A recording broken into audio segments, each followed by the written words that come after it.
This is a continuation of the 2019 Ford Fusion hood latch, and I have a theory as to why not grabbing. It's hard to tell because of the focus, but that wire right there, it's going to be the one for your hood release, and it looks like where it attached to slipped off from the little frame right here. There's like a U-shaped frame, and I'm assuming it wedges in between that base right there. I'm gonna see if I can put it back in there some way somehow and see if it has enough tension to keep it in place. 2017 Ford Fusion, you can see the bracket that sticks out there, and then you have this little front plastic and the back part right here. This is that hood release line. Mine is completely off, so that's why there was no tension.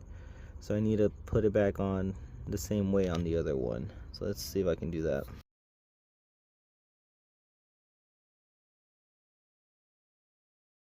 So I just compared it to the other Fusion, and this little piece is supposed to be wedged inside this bracket right there.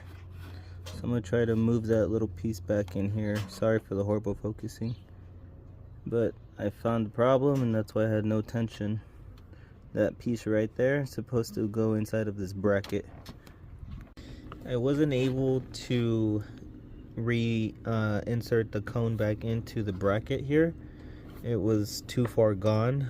I was, however, able to just to put the square part of the line back behind the bracket, and I have a trip coming up that I'm taking off to tomorrow, actually tonight, but I'm gonna need the car, and the hood was not able to close anymore, so this is the only fix for right now. And I mean, truthfully itself, this car it's been a great car, so it's gonna be with me until it's pretty much on its last legs.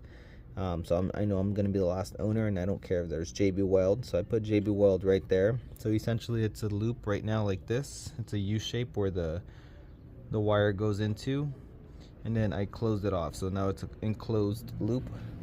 That way the wire and the positioning of the wire doesn't move, so that's gonna allow it to open the hood and close the hood seamlessly. I already tested it out and it worked. So I recommend trying to fix it with OEM parts. Worst case though, just know that JBL does work, or sorry, JB Weld works. So if you want to go that route, go for it. It's not pretty, but I don't care. That's the way I fixed it. Hopefully this video helps. As always, like and subscribe. Hopefully if you have the same issue, this fixes your issue.